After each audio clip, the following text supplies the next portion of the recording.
sejahtera, saling mendoakan di antara kita. Ajibna waalaikumsalam, ajibna waalaikumsalam.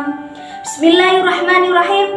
Assalamualaikum warahmatullahi wabarakatuh.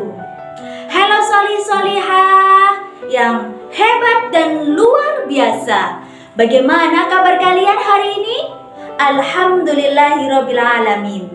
Jumpa lagi dengan Ibu Binti pada materi pendidikan agama Islam dan budi pekerti. Dengan capaian pembelajaran, siswa mampu memahami makna beriman kepada qada dan qadar serta hikmah yang terkandung di dalamnya sebagai wujud keyakinan terhadap ketetapan Allah Subhanahu wa Ta'ala, sekaligus menunjukkan sikap sabar, syukur, dan tawakal dalam kehidupan sehari-hari sebagai bentuk pengamalan dari keimanan kepada takdir Allah Subhanahu wa Ta'ala. Dengan tujuan pembelajaran, 1. Siswa menjelaskan pengertian qada dan qadar, jenis-jenis takdir yaitu mubrom dan mu'allaq, serta memberikan contoh-contoh aplikatif dari takdir dalam kehidupan sehari-hari. 2. Siswa mengidentifikasi hikmah beriman kepada takdir melalui studi kasus atau kisah inspiratif, serta mempraktikkan sikap sabar, syukur, dan tawakal dalam berbagai situasi di lingkungan sekolah maupun di rumah. Baiklah anak-anak, sebelum pembelajaran kita mulai, marilah kita berdoa bersama terlebih dahulu. Berdoa mulai. A'udzu billahi minasyaitonir rajim. Bismillahirrahmanirrahim. Rabbi zidni ilma warzuqni fahma. Amin ya rabbal alamin. Alhamdulillahirabbil alamin. Semoga dengan kita membaca doa, pembelajaran kita pada hari ini berjalan dengan lancar. Amin amin amin ya rabbal alamin. Apakah kalian masih ingat tentang rukun iman? Salah satu rukun iman tersebut adalah iman kepada qada dan qadar. Iman artinya percaya atau yakin.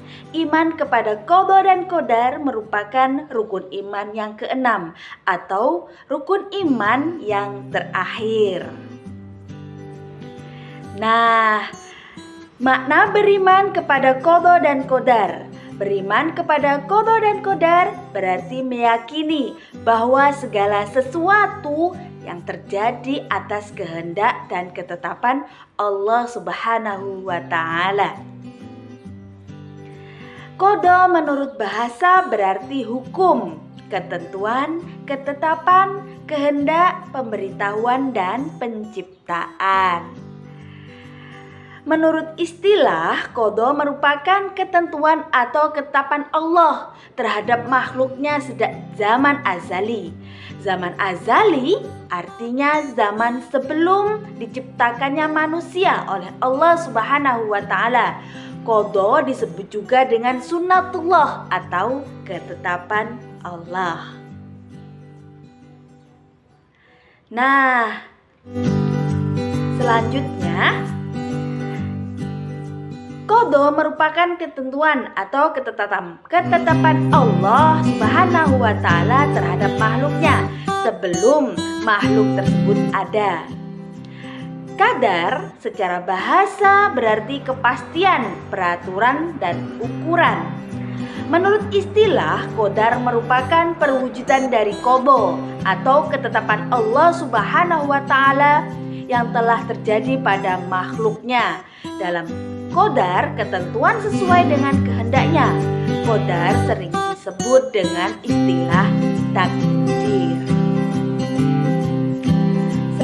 Tapi ingat ya anak-anak, qadar atau takdir itu terbagi menjadi dua, yaitu takdir mubrom dan takdir mu'allaq. Apa itu takdir mubrom? Dan apa itu takdir mu'allaq? Marilah kita simak penjelasan selanjutnya. Baiklah anak-anak, takdir mubrom adalah di mana ketentuan Allah Subhanahu wa Ta'ala tidak bisa diganggu gugat, tidak bisa diubah oleh siapapun, kapanpun, dan dimanapun. Karena itu kita sebagai ciptaan Allah Subhanahu wa Ta'ala, kita harus menerima qada dan qadarnya Allah Subhanahu wa Ta'ala dengan hati yang ikhlas, dengan lapang dada. Contohnya, kematian, ajal, kapan datang kepada diri kita? Kita tidak mengetahuinya, tetapi kita harus menerimanya dengan hati yang ikhlas.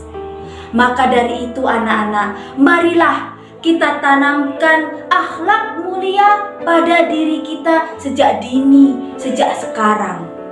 Karena kematian, ajal tidak mengenal entah dia muda, tua, laki-laki, perempuan, kecil, besar, tidak mengenal. Jika ajal telah datang, maka dia harus menerimanya. Nah, contoh selanjutnya. Nah, anak-anak, di mana ibu sekarang? Ibu sekarang berada di luar angkasa. Di sini kita bisa melihat bumi yang sedang berputar pada porosnya. Bumi yang sedang mengitari matahari bersama planet-planet yang lainnya. Itulah salah satu qada dan qadarnya Allah yang tidak bisa siapapun untuk mengubahnya. Dan contoh selanjutnya, ma ajmalal mandor fi hadas subah. Begitu indah pemandangan pagi ini. Matahari terbit dari sebelah timur dan tenggelam di sebelah barat. Inilah juga salah satu ketetapan Allah Subhanahu wa Ta'ala. Dan kita pun tidak tahu sampai kapan ketetapan ini berlangsung. Indahnya pemandangan ini, pepohonan tumbuh subur sebagai paru-paru dunia. Allah telah menetapkan kapan laut pasang dan surut, kapan gunung meletus, dan kapan bumi ini hancur beserta isinya. Nah anak-anak, itulah beberapa contoh dari takdir mubrom. Lalu apa itu takdir mu'allaq?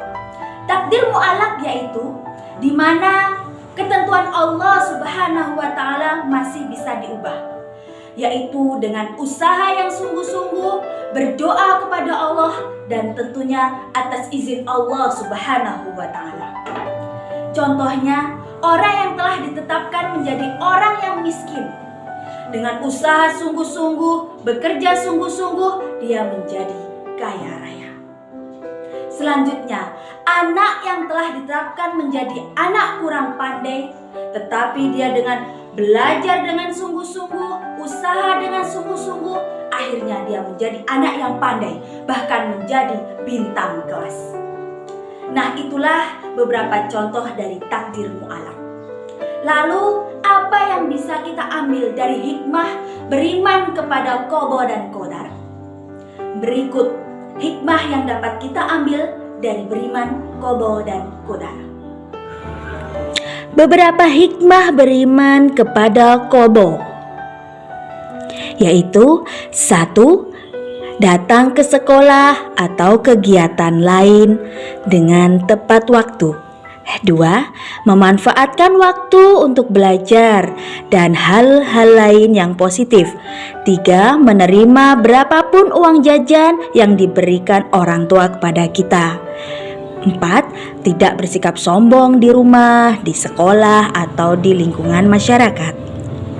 Beberapa hikmah beriman kepada qadar, yaitu 1. Menyadari bahwa semua cita-cita yang diinginkan harus diusahakan.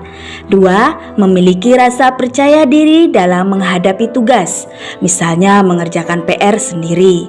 3. Giat dan disiplin dalam belajar, misalnya sebelum berangkat tidur harus belajar terlebih dahulu. Allah Subhanahu wa Ta'ala berfirman, Bismillahirrahmanirrahim. Innallaha la yughayyiru ma biqaumin hatta yughayyiru ma bi anfusihim. Sesungguhnya Allah tidak akan merubah keadaan suatu kaum sebelum mereka mengubah keadaan diri mereka sendiri. Surat Ar-Ra'd ayat 11. Alhamdulillah, selesai sudah pembelajaran kita hari ini. Semoga bermanfaat dan tentunya dapat membentuk akhlak kita menjadi akhlakul karimah, yaitu akhlak yang mulia. Sampai jumpa di lain kesempatan anak-anak. Akhirul kalam, wassalamualaikum warahmatullahi wabarakatuh.